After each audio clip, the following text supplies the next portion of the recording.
police here today? Well, we're very pleased. You know, whenever you're talking about these kinds of cases,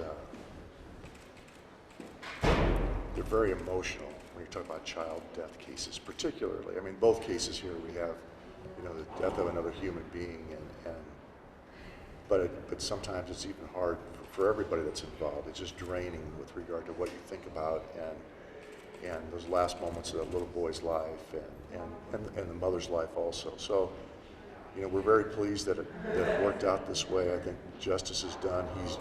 I think it was important to us to make sure that those sentences were run consecutively, that there were separate and distinct homicides that took place here. That's what the judge did. He'll obviously never get out of prison on this, and that's what we wanted to ensure. And you know, we spoke to the family about all the situation, to his sister and the niece, and they were very pleased, and this is what they wanted to happen. And so we're happy with the results, as best you can be in a case like this. Why were the death penalty aggregators taken off, and you know, what were they also? Well, there was two aggravators potentially that we'd have to prove, and one was that the crime was committed to conceal another crime, and that would be the death of Josue. The other one was that there were multiple murders committed at the same time, same set of circumstances. In effect, that mom was murdered and the child was murdered in the same night.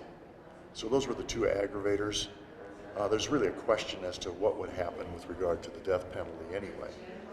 So from our standpoint, to have somebody plead guilty to first-degree murder, to get 2 consecutive life sentences, and not have any appeal issues, not have any fact issues, and the family being done with that case, and us never having to worry about him getting out of prison was very satisfactory from our standpoint. As far as you know, did they want the death penalty, the family? Did who? Were they okay? No, I think the discussion we had with them was they wanted him to be in prison the rest of his life and think about what he'd done. So they weren't advocating for us to pursue the death penalty to begin with. Whether that would have happened, that still could be a question. Will this have any impact on his girlfriend's upcoming case, and he wouldn't testify or anything of that nature? It doesn't really have any impact at all on her case. I mean, she's charged with an accessory, and we're moving forward on that.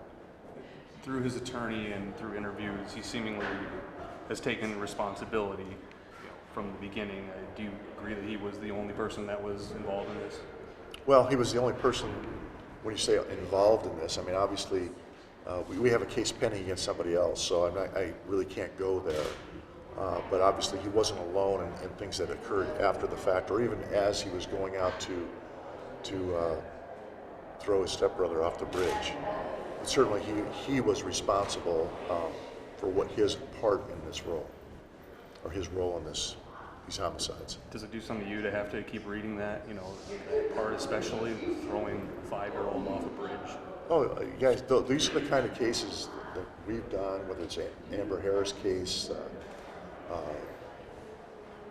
you go back to Naomi Lilly, Asa Carter, the Tamar and Latara Chandler, child cases specifically, they never leave you from the standpoint of the thoughts that you have about those children and how their lives ended. So certainly it's very troubling from our standpoint, and very emotional also with us. Is there anything about said and done that you can say about motive, or you know, more of the backstory that we didn't know before? From a motive standpoint, it's hard to understand. You know, apparently he and his mother were having some sort of a disagreement, and it just led to him doing what he did, as far as beating her and stabbing her. And then the thought process with regard to Josue was that he had seen what had taken place, and he wanted to ensure that the witness wasn't available, and took him out to the bridge and threw him into the river. Also, you know, it's hard to understand even the part about Angel, where he took Angel and put him into the dumpster in La Vista. So some things you try and analyze, you try and figure out, you try and understand, but sometimes it's impossible to even comprehend or understand why somebody did what they did.